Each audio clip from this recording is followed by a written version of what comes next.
Hey everyone, welcome back. If you're new here, I'm Katie, and today I'm going to share with you a quick video on how to make a watercolor little notebook. So I made this a few months ago, well actually probably a few weeks ago, and I really loved this. And I did squish my journals in between like my Bibles and stuff, so it did actually become flat. When you make it though, it will probably stay open a little bit, after you make it. But if you squish it like between two big books, it will start to lay flat. That's probably about as flat as it will get, staying open wise. But these are really pretty. And next week we will do a watercolor page in here. But for today, I'm actually just going to share with you on how I created this little journal. So I am going to be doing a little bit of a bigger one this time, so I can put it in my larger traveler's notebook.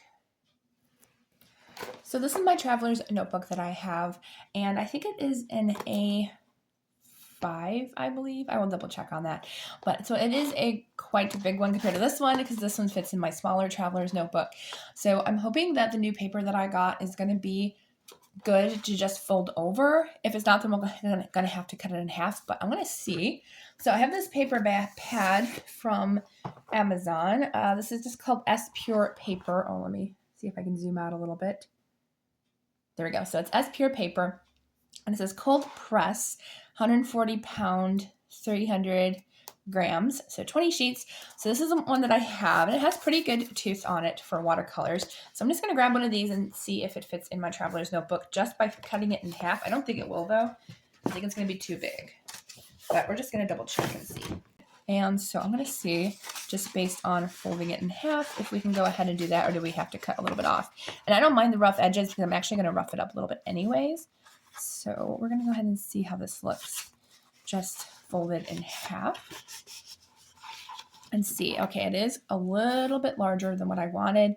Lengthwise, I think we should be okay. It might be a little bit big, but I might have to cut off just a little bit, which actually might be good because I roughed up the edges of this one. So if I just want to, I probably could just rough up the edges and it should be the right size. So I think I'm going to leave it like this, and I'm just going to make one that's fairly thin. I'm not going to do one that's super thick. I did notice on this paper that only the inside paper has the watercolor tooth on it. So what we can do on the other side is you could use acrylic paint. You can use markers on the other side, whatever you want. That way you can kind of have like a multimedia journal, which I really like. So I'm going to go ahead and put all of these together. And you should have binder clips, but I don't think I have any anymore. You don't necessarily need them, but it will help your journal to stay together more if you have that. Now, since I only put 3 sheets folded together to make like 6, it's going to stay pretty flat. Not too flat, but flatter than it would if we made it thicker. So I think just a 6-page one is going to work really well for us. You could make it bigger and just put a rubber band around it to hold it together, but I'm just going to do a smaller one, and you can do as many as you want. Just don't make it super thick. So I'll be using this for the binding. It's a simple notebook binding system that I've had for a while, and it works great. I love using this. It kind of keeps your notebook in place while you're cutting the holes for binding. And the set, I don't know if they still make this or not. I will try to link it down below, but it does come with the rod to create the holes, as well as I think it came with needles. Don't quote me. I could have bought those on my own. And then I also, either it came with it or I bought what I like to use wax thread. So it kind of is a little bit more sticky, a little more tacky, especially when making knots and stuff. So we're going to go ahead and use this system. And this paper is almost too big to use this, but it should still work. So what you want is, there is an indent right in the middle here. And what you do is you put this, make sure you find the center of your notebook where all the pages meet together. Make sure they're all perfectly even. That's why I suggest to use binder clips so they stay in place. But, if you're not able to have a book, whatever I was saying,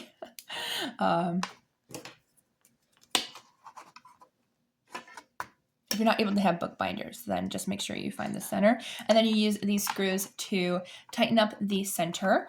And your center spine should stay in place. Sometimes you do have to maneuver it a little bit, but it is pretty tight in there. And all you're going to do is you're going to take this whole rod that you have, and you're just going to, you don't even have to find the center. Yes, there's I usually try to follow the ones that are I'll zoom in. There's ones here that are kind of have a black outline, and I think they do that just to like help you find out where you need to go. I just do a center line straight down, and I usually follow the black. So we're just gonna make our holes. I usually start in the center, but you can start anywhere. Center usually just helps me out, and because it's such a small journal and not super thick, you can just go really quickly, and the holes are right in there. So I do follow the black outline holes.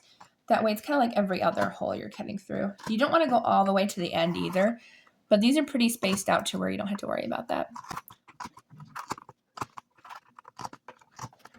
All right, and then we have our journal done. So you can just unscrew both sides, and the journal has all the holes that you need.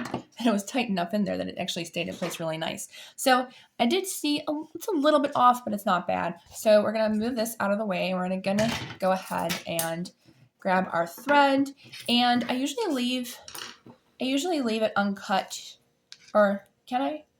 Yeah, I usually leave it uncut until I'm done, and I do grab extra just in case, especially since this is a longer notebook. So what I'm gonna do is I'm gonna grab about that, and I do need one of those needles. Where did you go? There they are. I almost forgot. I was like, I don't need the needles. Yes, I do. Like, why would I put them in there if I'm not gonna use them? So I'm just gonna grab one of the ones that, there we go. And these are like thicker needles for, like, I was gonna say tapestry. Yeah, that's the word, tapestry.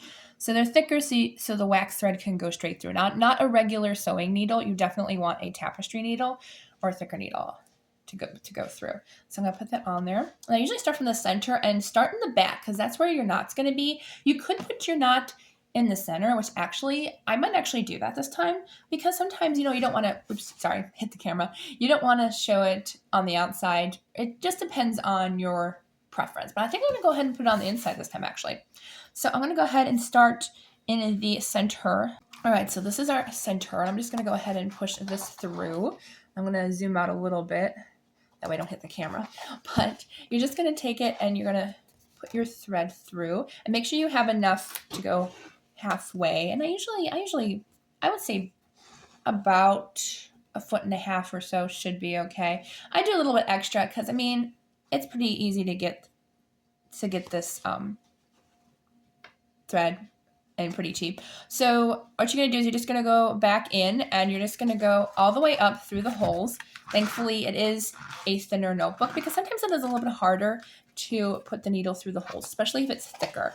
So as I said, you're just going to go back and forth all the way through, and I'll see you back at the end of the row.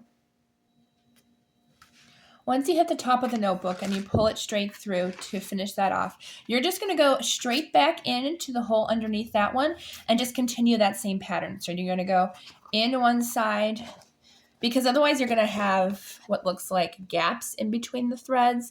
But if you go back the other way, you won't have that gap. It'll just be one straight line of thread. And then you're going to flip it again, put it back through the next hole. And you're going to continue that until you reach the end. And we'll continue after that.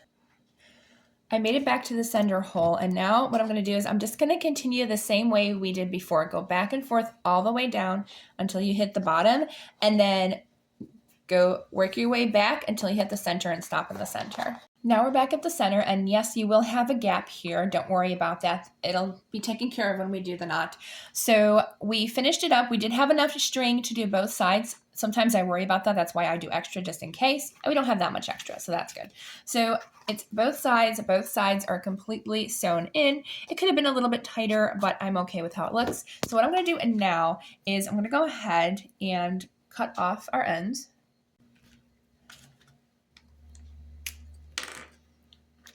Okay, so what I like to do is I like to feed it back through one of the loops on each side. I don't know why. I think I've heard it somewhere that it just kind of helps to keep it, I guess, a little bit more secure. So I just kind of feed it back underneath the loop right before each string. And then after that, I just do my knot. And I usually do about 2 or 3. That's why I like wax thread because it kind of sticks to each other. And I haven't had an issue with it coming apart. So, you never know. Someday it might, but so far it has not. So I'm just going to do 2 or 3 knots. 2 should be good enough, but yeah, 2 should be good enough. So I'm just going to pull it taut. The string is also pretty thick as well. And then I can cut off the excess. I usually do like to leave a little bit of a tail just in case, but you can always add a little bit of glue if you want to, but I usually just leave a little bit of string after that. So that is our notebook. And honestly, the wax thread, it kind of sticks to itself. So like once you have the knot, it really doesn't show up, unless it starts to dry out, then it might. That's why I kind of put it on the inside. If it was thicker paper, I would probably do the knot on the outside because it might end up causing more of a bump in the center, which I did actually realize that could be an issue. Thankfully, I did make a smaller one, and it still will do this for a while until you have like something flat to kind of crease it in place and just put it, either in a book press, or if you don't have that, just put a couple of heavy books on it for a few days and it will lay flat. All right, so that is our nice, fun watercolor notebook. As I said, next week I will be doing a watercolor page in this notebook so we can do one together. And I did forget, we can actually put it in here to see how it looks. As I said, it might be a little bit big, so I could distress the top to make it a little bit smaller. So let's see how it looks in here. So that's what I like about having a traveler's notebook too, is I can kind of use the rubber bands and stuff. So, okay, actually it's not that much bigger than my traveler's notebook, so I could just get away with not doing anything to it. So that's in my traveler's notebook. It does stick out a little bit on the end, but as I said, you could either distress that, cut it off if you want, but I kind of like it like that. So that is our watercolor tutorial for a fun and easy notebook. If you don't have these tools, you could just measure and eyeball it and use a needle, but it's just a lot easier with this tool. But you could do it that way as well. All right, so I hope you all have a wonderful day, and I will see you all in the next video.